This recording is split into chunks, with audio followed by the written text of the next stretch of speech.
ekiseera ekyo ogere mu muzinda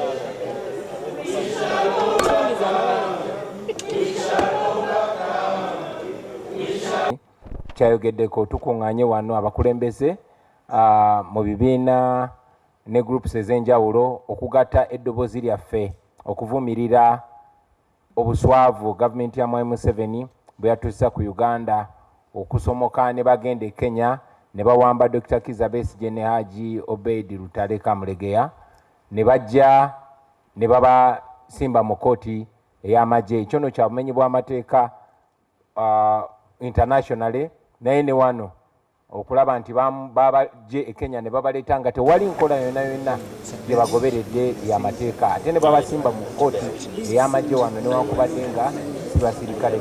Tukivumirira naye nga Katonda bw'aleeta ekirungi wakati mu kibi kino kyongere okulaga okunyigirizibwa kw'Abannayuganda abatali basirikale nga basimbibwa mu kooti ey'amagye nga tetunayingira mu kalulu ka 2021 nga tukalimu newe twakaviiramu bannaffe abasukka 2,000 bawambibwa bangi ne basimbibwa mu kooti z'amagye okwetolola eggwanga lyonna kyetuvumirira. Olunaku lwaleero bangi bakyali mu makomera myaka 4 bangi basobamu nga bali mu makomera awatali nakulira misango gyabwe. Ekyo nno njagadde kube n'ettaala mu mbeera y'Abannayuganda abalala abatali na bannabyabufuzi naye nga mu ngeri ekyeyononere batwalirwa nabo mu kooti ey'amagye yafuuka nga ttuulu ekozesa okunyigiriza abantu.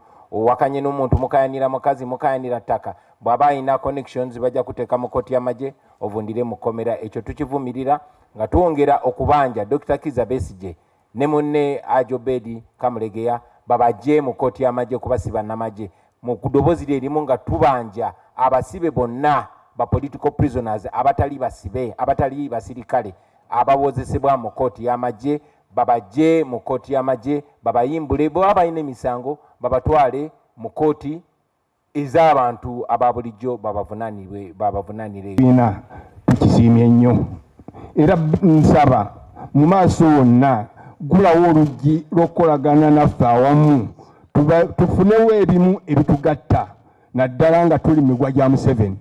Otherwise Museveni mulwanyisa ng'oli single-handed you cannot go back. Njagala okuwoninga President Museveni nti the time is now ategeere nti eggwanga lino si lirye. Bannayuganda baddembe okwekalakaasa nga bawakanya enfugabbi eri omnipotent dictator. Teyanziza katudde wa Honorable Saddam Gaira badde manyi Honorable Kyamuza ajja twogereramu ku